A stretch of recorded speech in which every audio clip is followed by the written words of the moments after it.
Bonjour à tous, nous sommes ravis de vous accueillir pour cette conférence sur la valorisation des actifs immobiliers tertiaires au travers de l'ESG. Donc, il s'agit d'une conférence co-organisée avec Euroméditerranée et aussi avec le soutien de l'ADI. D'ailleurs, Barbara Kirali est dans la salle, si je ne m'abuse. Donc cette conférence, on l'a organisée parce qu'elle fait écho à de nombreux échanges que nous avons pu avoir avec Euroméditerranée, mais aussi avec Swiss Life Asset Manager France. Et elle a aussi conduit à plus de 2 enquêtes réalisées auprès d'utilisateurs et d'investisseurs. Et on va vous présenter les résultats dans le cadre de cette conférence. Juste en préambule, je voulais rappeler qu'aujourd'hui, il est évident que les critères environnementaux, sociaux et de gouvernance ont un impact sur la valorisation des actifs. Vous le voyez, que ce soit en amont, dans le cadre des financements, mais aussi dans la maîtrise des coûts d'exploitation, ou encore, par exemple, dans la mesure de la résilience face au changement climatique, bref, sur la durabilité de vos actifs. Donc, on le sait, les critères ESG sont la clé de l'attractivité sur le marché de vos actifs. Et pourtant, il n'est pas si aisé de les isoler financièrement. Quel est leur impact dans la valorisation financière des actifs? Et donc, ce qu'on va essayer de faire aujourd'hui, et donc pendant cette heure, c'est de mesurer la valeur verte des immeubles, qui, vous le savez, est centrale. Elle est centrale parce que les contraintes environnementales, parce que contraintes réglementaires, mais aussi par les attentes des investisseurs. Donc on va présenter nos intervenants, mais juste avant, l'intérêt de ce panel, c'est de croiser les points de vue d'un développeur aménageur, d'un conseil, d'un expert, d'un utilisateur final, d'un asset manager qui est au contact des investisseurs au quotidien, et de voir comment ils appréhendent ces enjeux et ces problématiques. Donc nos intervenants, Corinne Orsoni, directrice du développement économique d'Euroméditerranée. Pour Vus Partner, Rémi Durand-Gasselin, directeur de l'expertise conseil, Marc Eya, directeur de l'ESG, et bien évidemment nos grands témoins, donc Frédéric Sientu, qui est un grand utilisateur, membre de l'ADI, et Olivier Rochefort, directeur de l'asset management et du développement pour Swiss Life Asset Manager France.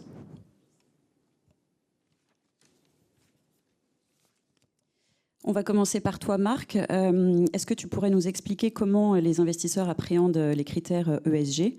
D'ailleurs, pas que les investisseurs, hein, tu pourras aussi nous présenter pour les utilisateurs.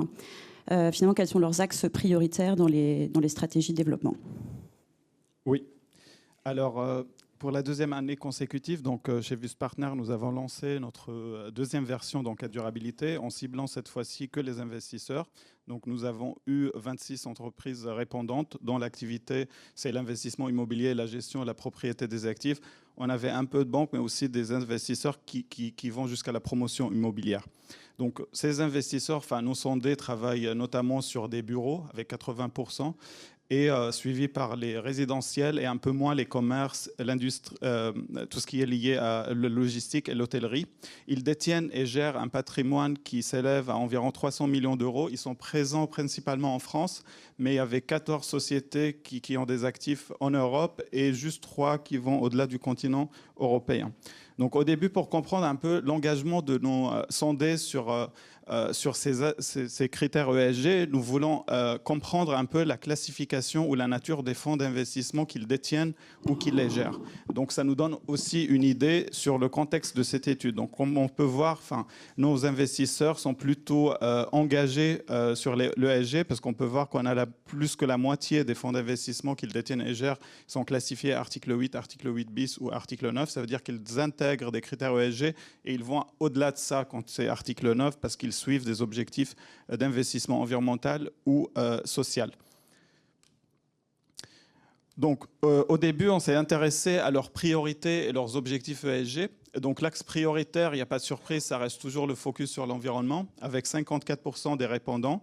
Le social, ça reste moins prioritaire pour l'ensemble parce que ça reste plutôt un sujet pour les investisseurs impact social.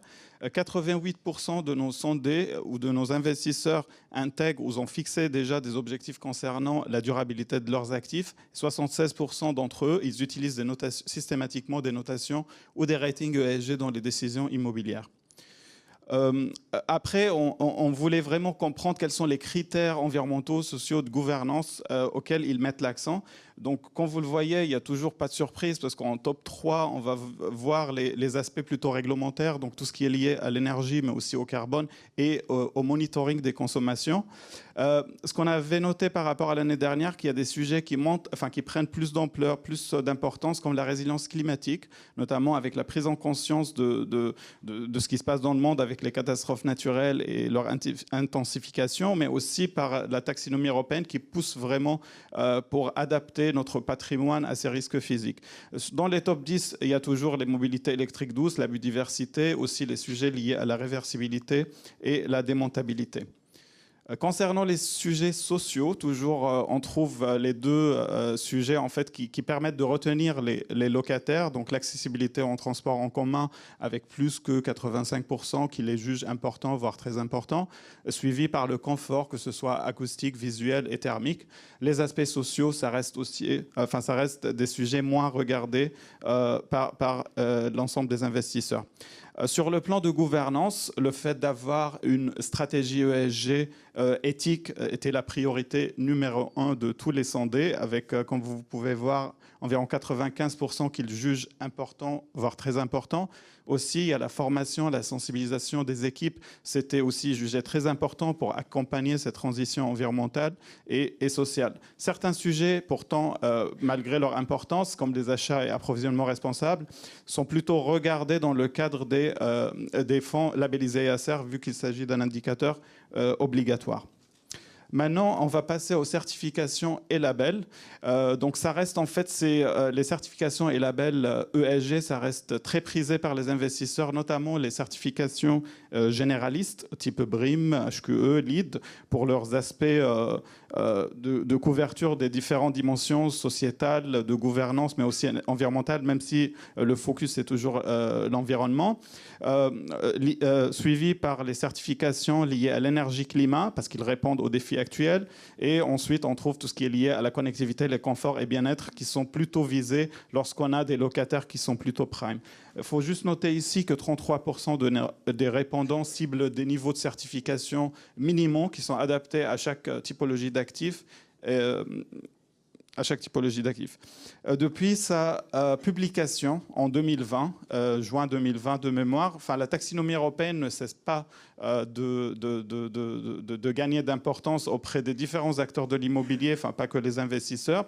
Comme vous pouvez voir, 87% des répondants tiennent compte systématiquement des exigences de la taxinomie européenne lors de l'acquisition de nouveaux actifs, mais aussi lors de la rénovation des actifs existants dans leur portefeuille actuel. Comme chaque transition, il y a toujours des défis, mais aussi des motivations. Nos investisseurs, ils étaient plutôt exposés à ces trois défis principalement. Donc 46% jugent qu'il y a toujours le problème des données qui ne sont pas disponibles, mais aussi qui sont parfois de qualité insuffisante, suivi par le manque de compétences en interne et la complexité du sujet, et finalement l'impact sur les coûts et la rentabilité. Malgré tous ces défis, vous pouvez voir en fait que les motivations sont plus nombreuses. Ça vient en tête le fait d'intégrer les critères ESG, ça les aide à maintenir la rentabilité et valoriser leurs actifs, mais aussi c'est de respecter leur politique ESG et se conformer bien évidemment aux exigences réglementaires.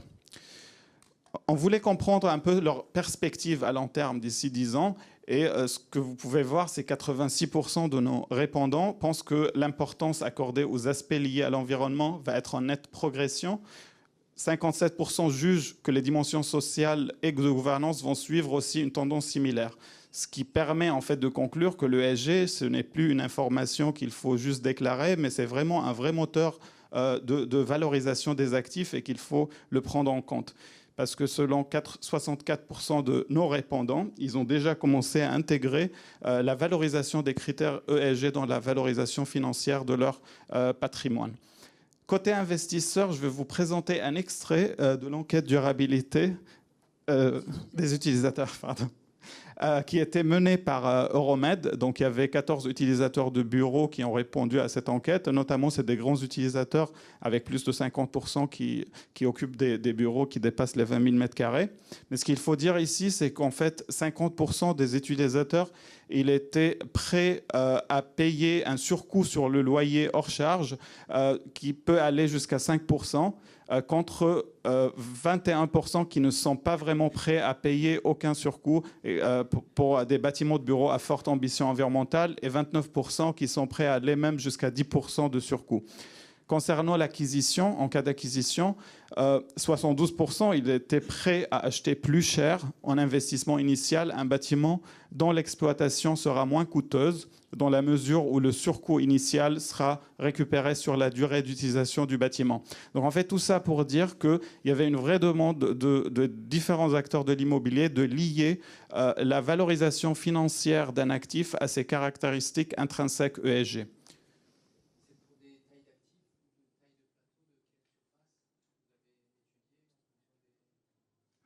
Alors, en fait, on a posé la question plutôt de la taille du parc qui était occupé par ces grands utilisateurs. Et c'est des très, très grands parcs. La plupart des utilisateurs qui ont répondu sont des gros utilisateurs. Donc, je n'ai pas des tailles de plateau, mais on est vraiment sur, sur des typologies d'utilisateurs grands comptes, on va dire.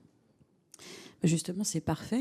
Sans transition, Corinne, est-ce que tu peux nous présenter la démarche qualité d'Euromed, puisque je sais que vous avez créé un référentiel ESG, vous avez mis en place des indicateurs qui vous permettent d'encourager des projets immobiliers qui soient durables. Du coup, ça serait intéressant de comprendre la démarche et puis de l'illustrer au travers d'opérations. Oui. Alors, peut-être d'abord quelques éléments de contexte, puisque je vois quand même des gens dans la salle que je ne connais pas forcément. Donc, peut-être que ça peut être intéressant, pour une fois, de rappeler. Donc, Euroméditerranée, c'est le plus grand projet de rénovation urbaine en Europe aujourd'hui. On pilote une opération sur à peu près 480 hectares au cœur de Marseille. Vous voyez sur la carte le Vieux-Port. Ça vous permet de situer où se situe l'opération. C'est aussi une opération d'intérêt national en faveur du développement économique. Ça, c'était à l'origine. Hein, ça a démarré en 95, comme c'est marqué sur la slide. Aujourd'hui, c'est aussi un laboratoire de la ville durable méditerranéenne.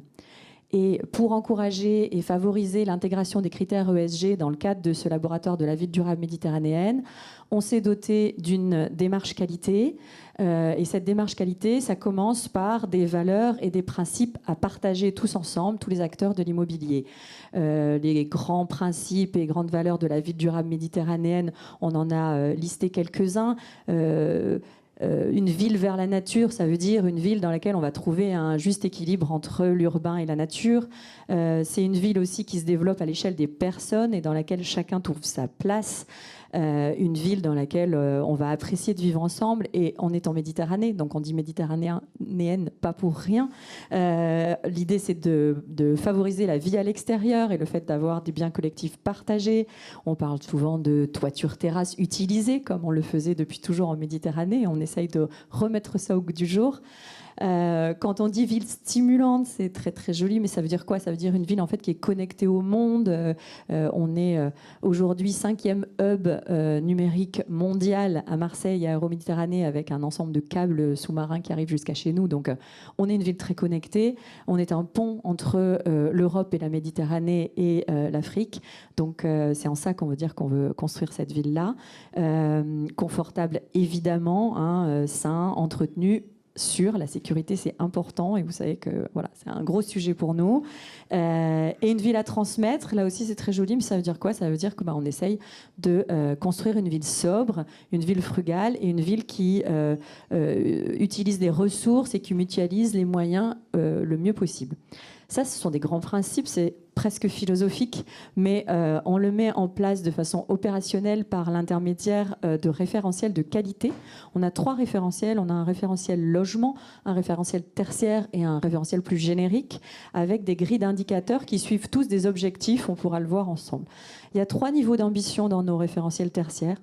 Un niveau d'ambition qu'on appelle le socle de base, et c'est celui pour lequel on demande aux opérateurs qui répondent à nos appels d'offres de répondre quasiment en totalité. Ensuite, on a un niveau ambitieux et un niveau très ambitieux, et là, alors là, on se fait plaisir. On n'arrive pas toujours, hein, mais c'est super.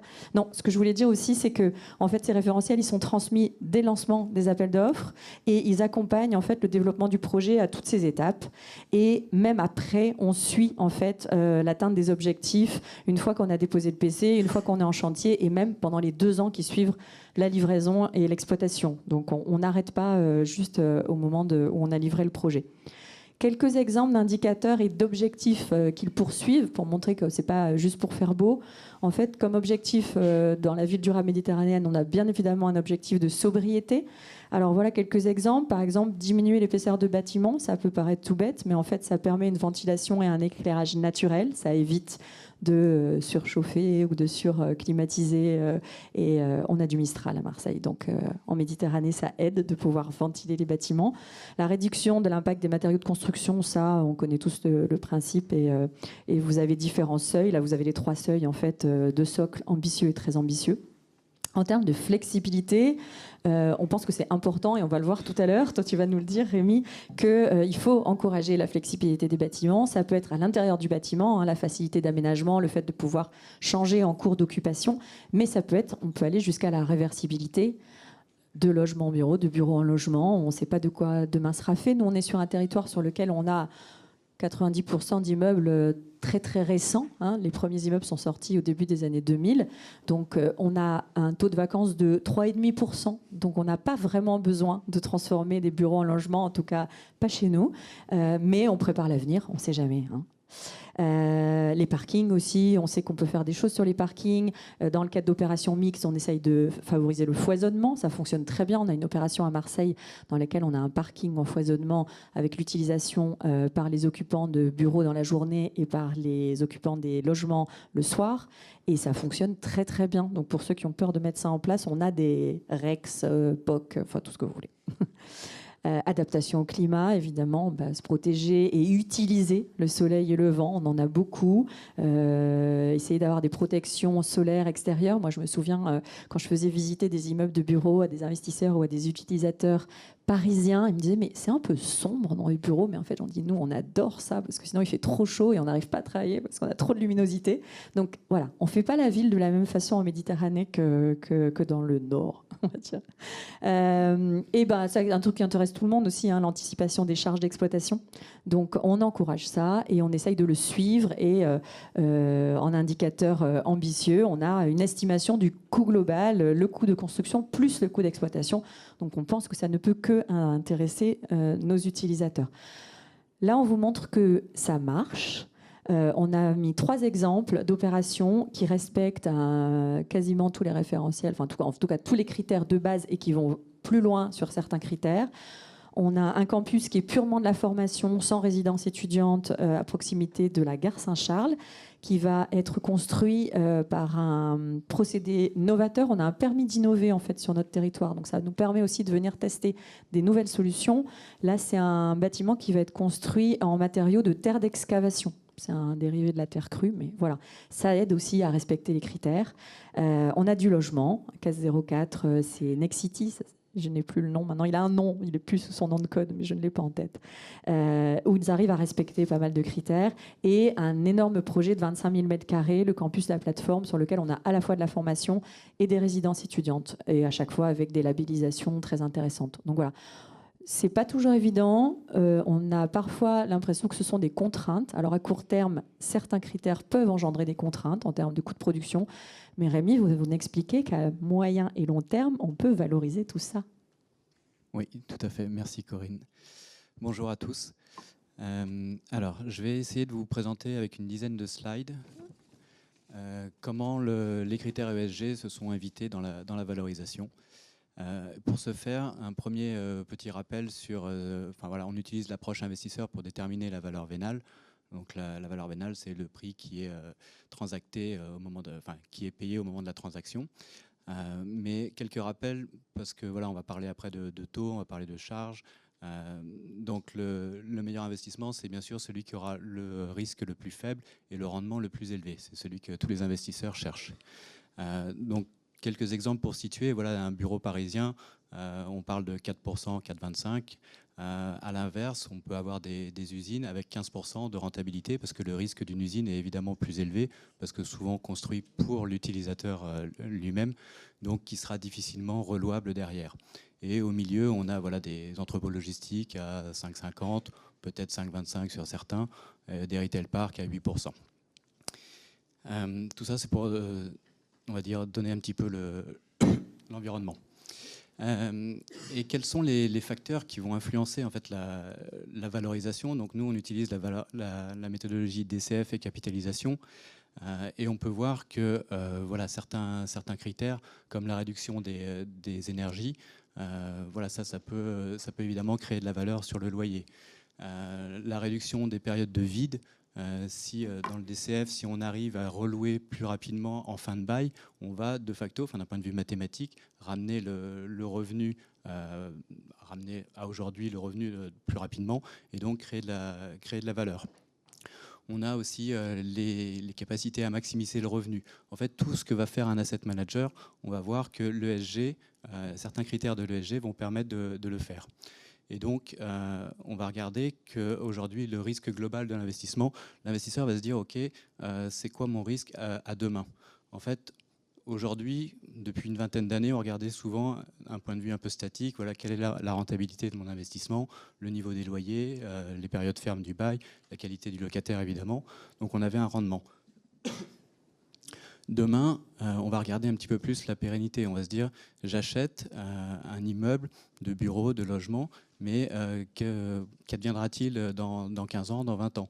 Donc là, on rejoint les questions de flexibilité et aussi de réversibilité. Aussi la prise en compte des CAPEX. Donc on va détailler tout ça pour voir que l'investisseur, donc ça rejoint les résultats de l'enquête qu'a réalisé Marc, les investisseurs vont se projeter un petit peu plus loin que sur 5 ou 10 ans. Donc les économies d'énergie, c'est le premier point qui est, je pense, le plus simple à comprendre. Pour un utilisateur, s'il a un loyer plus des charges, si on lui propose de garder, on va dire, 150 €, 50 de charges et 100 de loyer, pour lui, c'est pareil. On va plutôt donc lui faire diminuer ses charges peut-être à 40 et les 10 qu'on a économisés, on va pouvoir les mettre dans le loyer. Un utilisateur, enfin voilà, c'est le même coût, juste d'un point de vue coût global d'exploitation. Donc ça permet de monter la valeur mécaniquement d'un point de vue bailleur-investisseur. L'immeuble frugal, ça c'est un exemple que j'aime bien, dont j'aime bien parler. C'est un petit peu de pub pour Next City, mais il faut en parler quand les gens font des belles choses. C'est un immeuble à Confluence qui s'appelle 2226, je crois Essentiel 2226, qui permet, sans équipement de climatisation, sans chauffage, de garder 22 et 26 degrés en hiver comme en été. Donc je crois que ça vient d'un architecte autrichien. Et l'immeuble est en cours de réalisation, me semble-t-il, donc du côté de Confluence.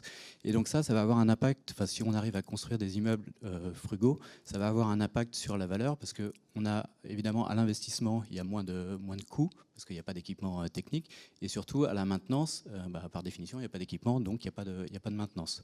Donc après, en France, ce sera le premier, à voir comment les utilisateurs réagissent, mais a priori en Autriche, et je crois qu'il y en a peut-être un en Allemagne aussi, ça se passe très bien. La flexibilité et la réversibilité, donc on l'a évoqué, un immeuble flexible, alors si on prend un plateau de bureau, voilà, si vous pouvez facilement moduler entre du bureau cloisonné et du bureau ouvert, pardon. Voilà, l'utilisateur, lui aussi, il vit les mouvements qu'on a tous vécus avec le Covid, avec le télétravail, avec le travail en équipe, les phone booths, etc. Donc plus vous leur proposez un espace flexible, plus il va pouvoir se projeter et donc rester aussi plus longtemps, s'adapter aux changements sociétaux de notre société actuelle. Les locaux bien adaptés, par définition, plus vous les faites adaptés et avec du confort pour les utilisateurs, alors soit ça peut se retrouver dans le loyer, mais ça peut se retrouver aussi dans la longévité de l'occupation. Donc tout ça, vous voyez bien la longévité de l'occupation, ça veut dire que si on diminue le risque du revenu, d'un point de vue taux d'actualisation, on va pouvoir le baisser. D'un point de vue taux de sortie dans le DCF, l'investisseur, parce que vous achetez pour ensuite revendre, l'investisseur il va pouvoir se projeter et dire voilà, je vais avoir mes loyers sur une période plus longue qu'initialement. Les CAPEX, bon, on en a toujours fait dans les immeubles, on n'a pas attendu l'ESG. Voilà, il faut les faire. Donc plus vous anticipez ces CAPEX et plus à nouveau l'investisseur va pouvoir se projeter. Les CAPEX pour l'exposition climatique, il y a plusieurs aspects. Il y a effectivement, il faut faire des CAPEX, par exemple isoler le bâtiment pour éviter qu'ils subissent les fortes chaleurs ou voilà, les fortes chaleurs quand on pense peut-être à Marseille, peut-être plus dans le sud. Donc ça, parce que les fortes chaleurs, bon, ça va dégrader les bâtiments, les matériaux, mais l'occupant aussi, s'il ne peut pas utiliser son bâtiment parce qu'il fait trop chaud, eh ben, il va partir. Donc ça n'aide pas à avoir une pérennité du flux. Et puis, on a aussi les banques et les assurances qui, de plus en plus, demandent à ce que, voilà, on respecte un certain nombre de critères d'un point de vue géographique. Donc, voilà, certaines assurances ne vont plus assurer des bâtiments qui sont dans des zones peut-être trop sèches ou dans des zones inondables, par exemple. Et puis, on a tous les travaux réglementaires. Donc là, c'est vraiment tout ce que la loi nous impose. Et Marc, je crois que tu peux nous dire 2 mots sur ces travaux. Oui, alors l'ESG, comme vous l'avez constaté, a profondément transformé le paysage immobilier en France, ce qu'on avait observé aussi lors des due diligence, que ce soit pour l'acquisition mais aussi pour les cessions, où les CAPEX des travaux liés à la mise en conformité de bâtiments sont le centre de négociation entre les parties prenantes. Je ne vais pas vous citer toute la réglementation, vous êtes au courant. Les premières échéances, par exemple, décret tertiaire, c'est 2030, décret BAC, c'est demain, c'est 2025. Il y a les échéances liées à toutes les lois LOM pour les mobilités douces, les bornes de recharge électrique dans les parkings, mais aussi les lois d'APER aussi, pour équiper les parkings de plus de X surface et X mètres carrés par des panneaux photovoltaïques et des échéances suivant les surfaces, etc. Donc tout ça, ça va créer, sans parler aussi de la taxinomie européenne ou aussi des démarches parfois qui sont volontaires, qui poussent les investisseurs à chercher précisément certains actifs qui répondent à leur grille ESG. Oui, et récemment aussi avec Marc, on a commencé à développer l'impact de la taxe carbone. Donc pour certains immeubles, on se dit, tiens, il y a la date d'échouage dans 10 ans. Et puis en fait, en prenant en compte un certain nombre de travaux, on arrive à décaler la date d'échouage. Et donc, on va décaler le moment où on va payer cette taxe carbone. Donc aujourd'hui, dans le DCF, on la met donc en coût. L'impact est encore très faible, parce qu'on a travaillé surtout sur des immeubles qui étaient assez bons.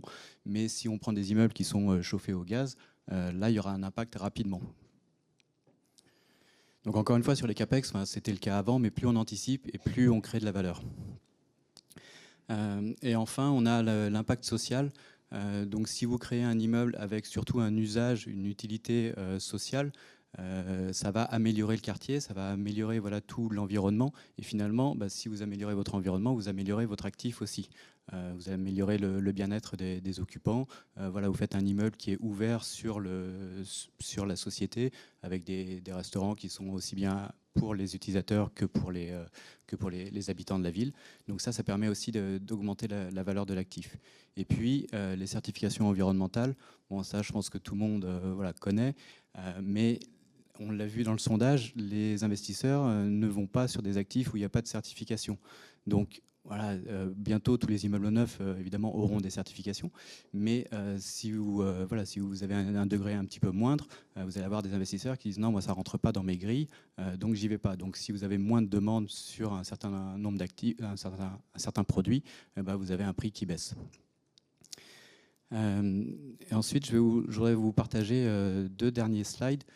Ce sont des cas qu'on a pu étudier avec des promoteurs et on a mesuré l'impact, vraiment on l'a décomposé sur la partie valeur vénale et ensuite on verra sur la partie valeur locative. Donc on voit quand même que, alors ce sont des chiffres, j'allais dire pas empiriques parce qu'on les a fait sur un cas concret. On a pu le faire au moment du PC et ensuite on a suivi notre client et on a pu voir qu'on n'était pas loin de cette réalisation-là au moment où il a commercialisé l'actif. Et alors c'est pas, l'investisseur n'a pas dit « Ah oui, je vais vous mettre 140 € ici, plus 89 là », mais on a pu décomposer ça et on voit que la différence, en tout cas au global, par rapport à un immeuble qui n'aurait pas été conçu avec la prise en compte des critères ESG, voilà, on a pu calculer cette différence de valeur et on l'a constaté sur le marché. Alors encore une fois, c'est quelque chose qui évolue. Ça, on l'a réalisé il y a un peu plus d'1 an. Mais le marché évolue aussi. Plus il y a d'actifs qui sont performants, et ben plus votre immeuble, le décalage entre la valeur verte et la valeur, on va dire, classique, il va diminuer. Parce que si tout le marché remonte, ben finalement, vous n'aurez plus trop d'avantages. Donc il faut être en avance par rapport aux benchmarks. Donc on se base notamment sur les benchmarks de l'OID et on se base aussi sur les benchmarks qu'on a en interne et puis avec les sondages des investisseurs. Et donc, à nouveau, cet immeuble qui était situé on va dire dans la banlieue de Lille, juste pour que vous puissiez voir, voilà, la valeur locative, c'était 185 €, mais il y avait des critères qui étaient bien plus intéressants que les immeubles qui étaient à proximité. Et donc, on a réussi à convaincre, donc notre client qui lui-même a réussi à convaincre l'investisseur qu'il pouvait atteindre un loyer à 200 €. Donc voilà, aujourd'hui, je ne vais pas être trop long, aujourd'hui on le prend en compte, nous, en tant qu'experts, mais aussi parce que nos clients investisseurs, promoteurs, le prennent en compte. Voilà, donc je vais laisser la parole maintenant à nos grands témoins. Merci beaucoup Rémi. J'en profite pour faire aussi une petite page de pub pour la conférence de demain organisée par Swiss Life, puisque Swiss Life présentera demain une méthodologie qu'on a co-conçue avec eux et le résultat de projet pilote sur la valeur verte, et ça aura lieu demain à 10h30, je crois. Voilà, donc ça en passe. Maintenant, voilà, Olivier, est-ce que tu peux nous dire si c'est vrai, si réellement les investisseurs le prennent en compte dans leur stratégie d'investissement, et est-ce qu'ils le prennent aussi en compte dans leur stratégie de valorisation des actifs? Bonsoir. Alors nous sommes asset managers, nous ne sommes pas investisseurs, nous gérons pour le compte de tiers. Nous travaillons avec une grosse quinzaine d'investisseurs. Donc chaque investisseur a sa propre sensibilité par rapport à tout ce qui vient d'être évoqué, et donc sa propre stratégie. Et nous, en tant qu'asset manager, on essaye effectivement de suivre leur stratégie, voire d'essayer de pousser les stratégies vers tous ces critères-là. Donc ça, c'est quand même assez important. Nous sommes un groupe européen et c'est intéressant aussi avec nos différents collègues des différents pays de pouvoir comparer un petit peu les réflexions sur tous ces sujets-là. La France est bien en avance. On s'aperçoit que peut-être lié à la réglementation assez poussée chez nous, qu'on est plutôt en avance sur ces différents sujets, et donc ça nous pousse à essayer d'appréhender ces sujets-là et de bien les anticiper. En matière d'investissement, il y a deux façons de voir les choses pour un investisseur. Il y a l'investissement à l'acquisition. Celui-là, voilà, c'est une démarche bien particulière. Et puis, il y a l'investissement en termes de CAPEX à réaliser sur un patrimoine existant.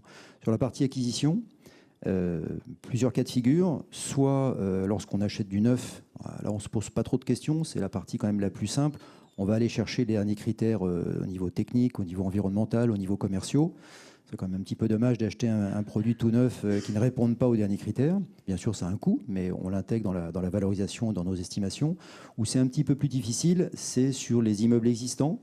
Et là, on distingue avec les immeubles qui ont un potentiel d'amélioration en matière notamment environnementale et ceux qui ne le peuvent pas. C'est important parce que, il faut définir ce qui est envisageable éventuellement en site occupé, ou avec une analyse un peu plus fine sur le bon timing pour pouvoir réaliser ces travaux significatifs en site vacant. Donc là, on price ces sujets-là, et effectivement, l'investissement peut se réaliser. Et puis le troisième cas de figure, c'est quand on ne peut pas le faire, pour des raisons techniques diverses et variées, et à ce moment-là, on décline ce type d'investissement, même si facialement le rendement peut être intéressant. Sur le patrimoine existant, aussi, ce qui est important, c'est que on parle beaucoup de data, et c'est vrai que nous gérons à peu près 500 actifs, principalement en France. Et là, on s'aperçoit que si on n'a pas une très bonne connaissance de nos actifs, eh bien, c'est difficile de pouvoir appréhender des projections, notamment en matière de travaux. Donc, on a réalisé un certain nombre d'audits techniques et environnementaux. On est passé par des grands professionnels de la place sur ce sujet-là. Plus de 130 audits. Donc là, on a une vision relativement claire, précise, actif par actif sur ce qu'il faut faire. Donc ça, c'est plutôt quelque chose d'assez précis. Donc on en déduit effectivement les CAPEX. Et puis lorsqu'on n'a pas d'audit, on a plutôt une approche normative, c'est-à-dire qu'on raisonne plutôt sur un portefeuille, sur un fonds avec 10, 15 actifs. Et là, on a des approches plus normatives en disant, voilà, pour ce type d'immeuble, cette catégorie d'usage, ce type de construction, cette année de construction, on peut en déduire que des travaux en moyenne sur les façades, sur les équipements techniques peuvent générer des coûts de temps et temps. Donc on a plutôt des enveloppes financières qui nous permettent de faire des projections dans l'attente d'audits un petit peu plus précis sur ce sujet-là. Alors, donc on peut peut-être aussi parler des tendances que tu anticipes dans le cadre de l'investissement immobilier pour réduire les risques ou bien pour améliorer la rentabilité des actifs. Quelles sont les perspectives selon toi ? Alors, on parle beaucoup de la valeur verte, on en a encore parlé beaucoup aujourd'hui. Nous, on y croit beaucoup à cette valeur verte. La vraie difficulté, c'est d'essayer de la mesurer. Hein. C'est toute la difficulté aujourd'hui. Il y a beaucoup de gens sur le marché qui, depuis quelques mois, voire quelques années, qui cogitent très fort sur ce sujet-là. La tendance, c'est que les différents acteurs ont travaillé plutôt dans leur cœur de métier. Il y a eu les promoteurs, les constructeurs, les évaluateurs, dont certains sont particulièrement actifs sur cette thématique-là. Il y a eu les grands utilisateurs, hein, ça, dernièrement, avec là aussi des gens parfois très actifs et au travers de l'ADI. Les brokers, les commercialisateurs, peut-être un peu moins. C'est peut-être ceux qui, je dirais, sont un peu plus en retrait par rapport à ça, mais ils vont y venir. Et la tendance, le sujet, c'est qu'il faut maintenant créer de la transversalité avec tous ces différents acteurs. C'est ça aujourd'hui qui a beaucoup manqué et c'est ce qui est en train un petit peu de se construire au fur et à mesure. Et je pense que ça, pour les mois à venir, ça va être vraiment ça l'enjeu et la grande tendance pour qu'on réponde à ces différents sujets. Je pense qu'aussi, la valeur verte, ça se conçoit et ça se réfléchit aussi avec la sobriété des actifs. On en a un petit peu parlé, Corinne a décrit ça parfaitement.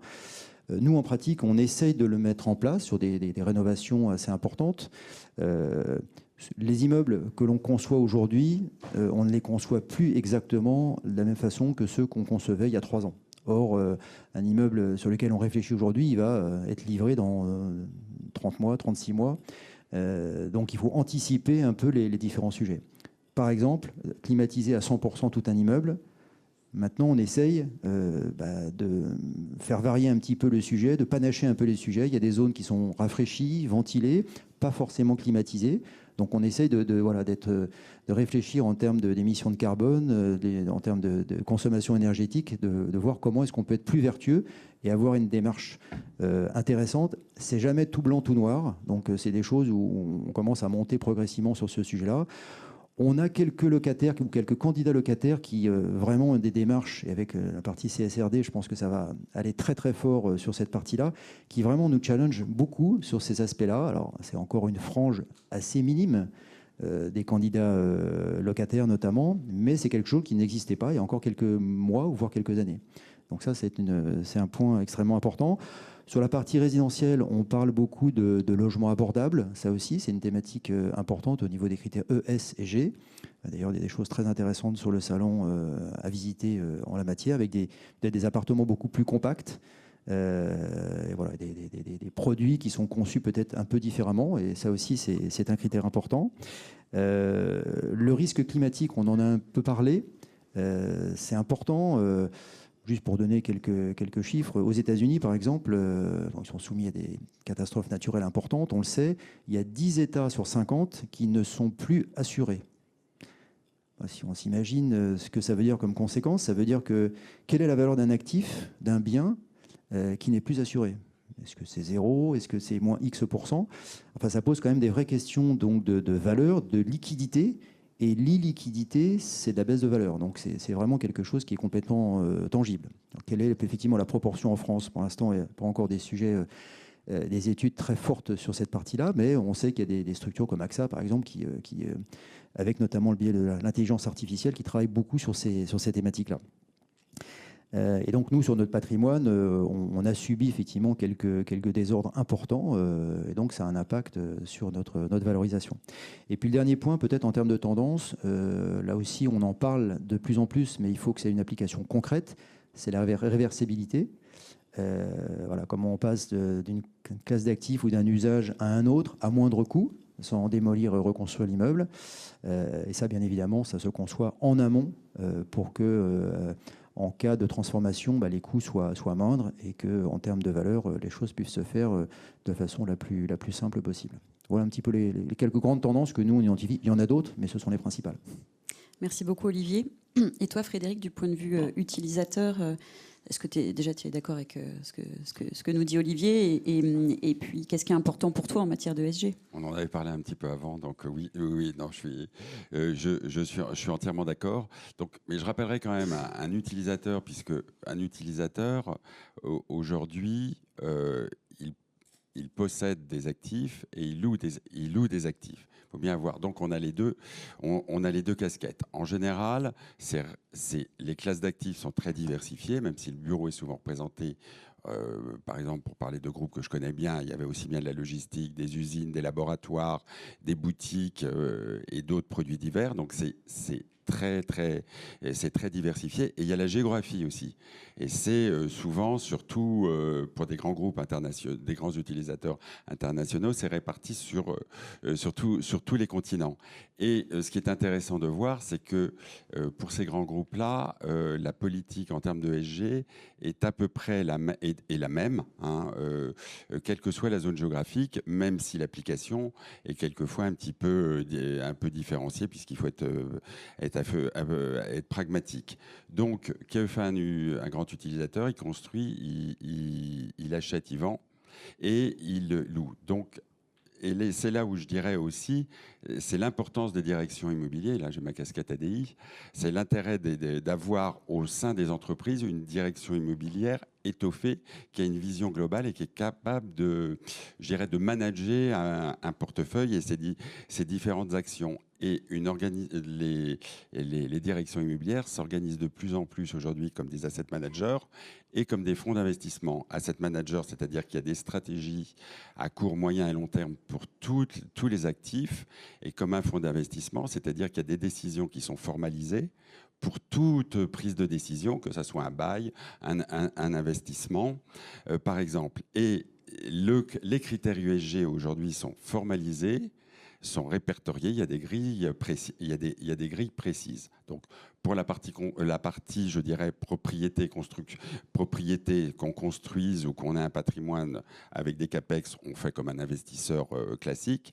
Mais ce qui est intéressant, et là je dirais, puisque c'est un petit peu complémentaire, aujourd'hui par exemple, quand un bail arrive à maturité, on a l'obligation, pour le groupe que je connais bien, de faire des stay or move. Le stay or move et le critère ESG est un des critères. C'est-à-dire il y a des bâtiments, on sait qu'on ne peut pas y rester. Donc de toute façon, c'est un move. Il y a des bâtiments, c'est ouvert.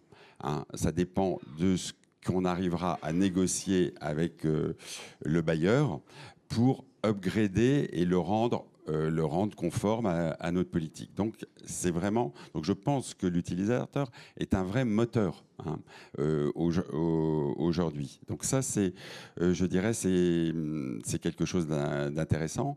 Et aussi,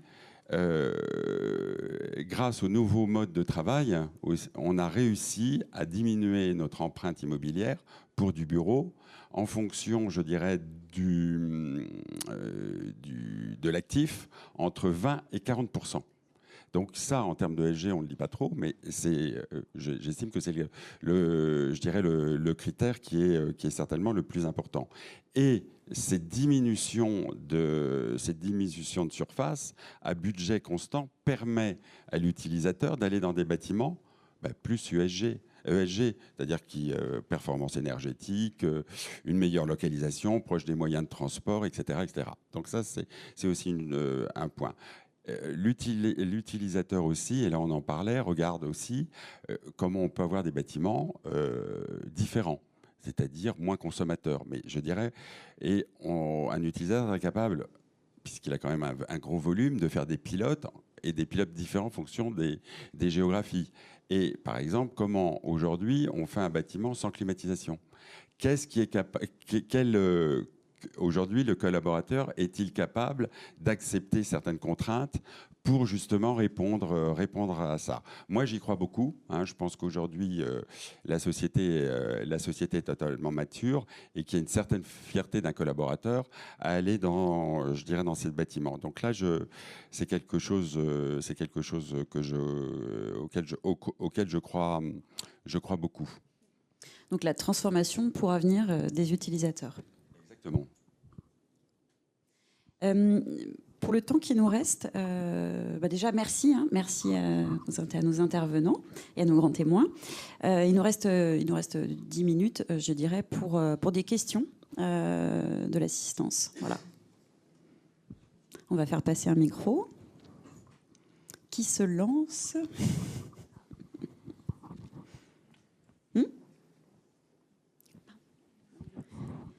Est-ce que Nexity veut présenter quelque chose par rapport au... Non, Nexity ne veut pas. Je ne dis pas. Alors, moi, je peux rajouter aussi une chose, parce qu'il y a des réflexions qu'on commence à avoir, c'est-à-dire l'utilisation du nombre de mètres carrés de bureaux. Aujourd'hui, quand on regarde avec le télétravail ou autre, une surface de bureau est occupée à temps plein à 3 jours en moyenne par semaine, c'est-à-dire 24 heures. Et c'est à peu près ça. Donc c'est un non-sens, je dirais, c'est un non-sens économique. Et là, alors j'ai pas de solution, hein, mais ça, comment aujourd'hui mieux utiliser les bâtiments de bureaux, que ce soit les services, le bureau pur, les infrastructures, de façon à faire bénéficier, je dirais, la ville, la société en général, pour mieux utiliser ces mètres carrés. Et ça, je pense que ça sera un grand défi. On commence à en parler, mais c'est tout juste. Et c'est pour ça que je pense que c'est intéressant d'ouvrir... Peut-être, Frédéric, pour appuyer ça en tant que territoire, parce que parfois on nous appelle comme ça les territoires, c'est très important pour nous aussi, et ça rentre dans ce qu'on appelle la responsabilité territoriale des entreprises, et l'idée d'ouvrir les bâtiments de plus en plus à l'extérieur, de faire en sorte d'utiliser les bâtiments quand ils ne sont pas utilisés, parce que ça peut être pour des associations, ça pourrait être pour des écoles d'art, ça peut être pour plein de choses. Pour nous, c'est très important, et on voit ça qui se dessine, et c'est vraiment très, très positif.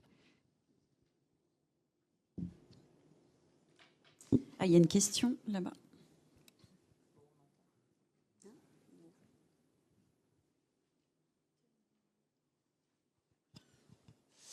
Bonjour à tous. Déjà, merci beaucoup pour la présentation et les interventions. En réponse à Frédéric, c'est un peu lié du coup, pareil pour Woost, est-ce que vous avez un KPI de consommation par occupant qui commence à apparaître, ou qui commence à être une question de la part utilisateur, propriétaire, ou pas? Frédéric, vous pouvez commencer. Je dirais, on commence à avoir plein de KPI, effectivement. Donc, oui, il y a ce genre de KPI. La difficulté, c'est de les mettre en place, de les mesurer, de les rendre le plus fiable possible, oui.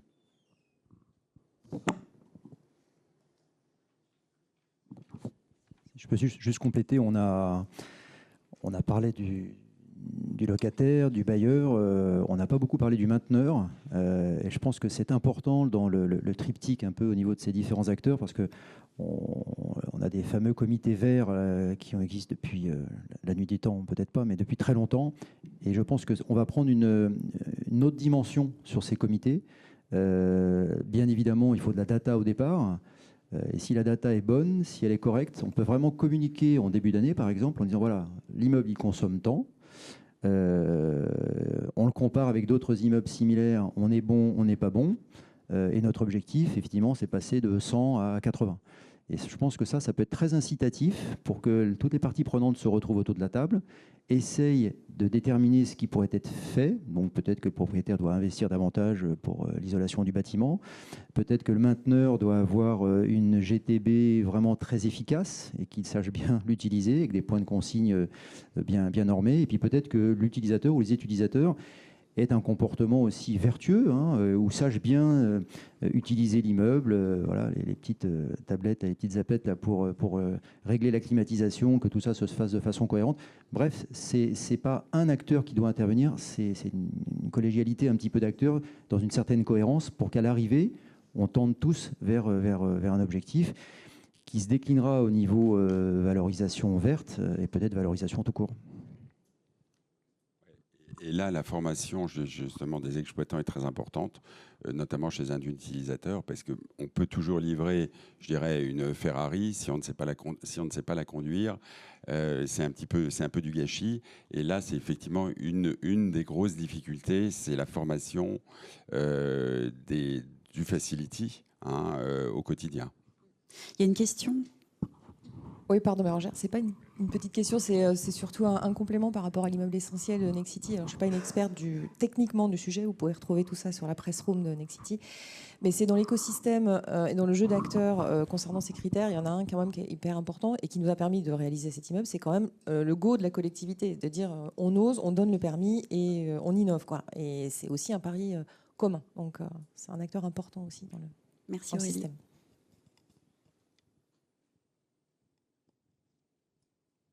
Moi, je suis déçue parce qu'on n'a pas la question. C'est fou. Non, la question, on l'a eue à Marseille parce qu'on a fait cette conférence à Marseille et la question, c'est oui, alors c'est bien gentil tout ça, mais quand même, les coûts de construction, c'est compliqué. Alors, je suis déçue parce que là, mais du coup, je vais répondre à la question qu'on n'a pas eue. Et en fait, la réponse à cette question qu'on n'a pas eue, c'est celle que j'ai faite à Marseille, c'est que j'aurais rêvé d'avoir en face des slides de Rémi qui indique quelle valorisation on peut avoir en termes de location et en termes de vente, de prix de vente. Pour le respect des critères ESG, j'aurais aimé pouvoir mettre en parallèle l'impact sur les coûts de construction de tel ou tel respect. Et en fait, on ne l'a pas. Donc si un jour quelqu'un peut m'aider à répondre à cette question en me faisant ce travail, je veux bien. Et là, je pourrais répondre à la question. Alors, moi, je vais répondre partiellement, mais on a beaucoup travaillé avec Nexity sur un projet qui était un immeuble de bureau sans climatisation et sans traitement d'air mécanique. Et là, je peux te dire que c'est très économique. Ça coûte beaucoup moins cher. Alors, je ne donnerai pas de chiffres, je laisserai Nexity les donner, mais c'est beaucoup moins cher. Et on avait regardé aussi la possibilité, parce qu'on s'était dit, oui, si jamais il y a une problématique dans la qualité de l'air, dans l'acceptabilité par le collaborateur du chaud-froid, de faire un bâtiment hybride, c'est-à-dire un peu comme la voiture, ça marche sans clim, mais si jamais un jour il y avait un besoin, parce qu'on retrouver un pic à 35 degrés dans le bâtiment, donc la clim pourrait marcher. Et là, on obtient, non, c'est le prix d'un bâtiment classique, voilà. Et en plus, sans clim, il y a beaucoup plus de volume. On gagne en volume dans les pièces et ça donne aussi plus de confort aux collaborateurs. Une question ? Merci, bonsoir. Souvent, chez les gestionnaires ou les utilisateurs, je pense que les valeurs elles sont déterminées par des experts en fin d'année. Dans quelle mesure ils vous suivent sur ces sujets-là? Ils vous entendent? Est-ce qu'ils prennent ça en compte? Alors, ça, c'est une très bonne question. C'est la bonne question pour moi. Les experts se sont emparés de ce sujet-là il y a maintenant quelques temps, avec certaines structures, dont Wurst, dont CBRE, qui se sont emparés un peu en tant précurseurs sur ce sujet-là. On a des avis des positions assez différentes. Des gens qui disent le climat, ça ne va pas s'arranger dans les 5 ans à venir. Donc la tendance de fond, c'est que il va falloir anticiper ces différents sujets. Et donc, dans la valorisation, on va tenir compte des investisseurs ou des asset managers qui vont réaliser un certain nombre de travaux pour verdir les différents immeubles. À défaut de valoriser, en tout cas, peut-être qu'il y aura une décote pour ceux qui ne participeront pas financièrement de la même façon. Ça, c'est une première position qui existe sur le marché. C'est donc un peu du prospectif. Mais on sait que les experts, ce n'est pas trop leur philosophie de faire du prospectif. Ils sont plutôt à regarder dans le rétroviseur et se dire, alors c'est quoi mes comparables? Et puis voilà. Mais peut-être que ça va évoluer. En tout cas, moi j'espère qu'on fasse un petit peu du prévisionnel en se disant, la tendance, c'est ça. Donc autant anticiper les investisseurs, les acteurs qui vont justement faire du prédictif et puis concrétiser par des travaux, par de la gestion plus fine, par des comportements vertueux pour arriver à des choses plus valorisables. voilà, toute cette notion de valeur verte et de déclinaison, ce qui a été fait par Rémi, d'expliquer, et c'est toujours un peu arbitraire de faire ce genre de choses, mais l'expertise c'est arbitraire, d'essayer de déterminer un certain nombre de choses qui évolueront d'ailleurs peut-être un peu dans le temps. Ce qui est important, c'est la démarche. C'est ça qui est important. C'est la prise en compte d'eux. Ce n'est pas forcément le calcul précisément, parce que ça s'affinera dans le temps quand on aura plus de data. Et ça, moi, j'y crois beaucoup. Voilà. Je ne sais pas si j'ai répondu à la question. Voilà. Et Rémi, tu veux ajouter un mot sur Non, je crois que Olivier a bien résumé, c'est qu'effectivement, le travail de l'expert, on se base sur les transactions passées. Ça a toujours été notre credo, et puis on n'a pas vraiment le choix, parce qu'après on nous dit mais c'est pas réalisé, donc vous pouvez pas mettre cette valeur-là, que ce soit à la hausse ou à la baisse. Par contre, voilà, quand on fait un DCF, on essaie déjà d'anticiper un certain nombre de choses. Donc on essaie d'être un petit peu prospectif, on regarde le marché, on est toujours censé refléter le marché. Donc voilà, si les investisseurs le prennent en compte, nous on va le prendre en compte. On n'est pas que tourné vers le passé. Mais bon.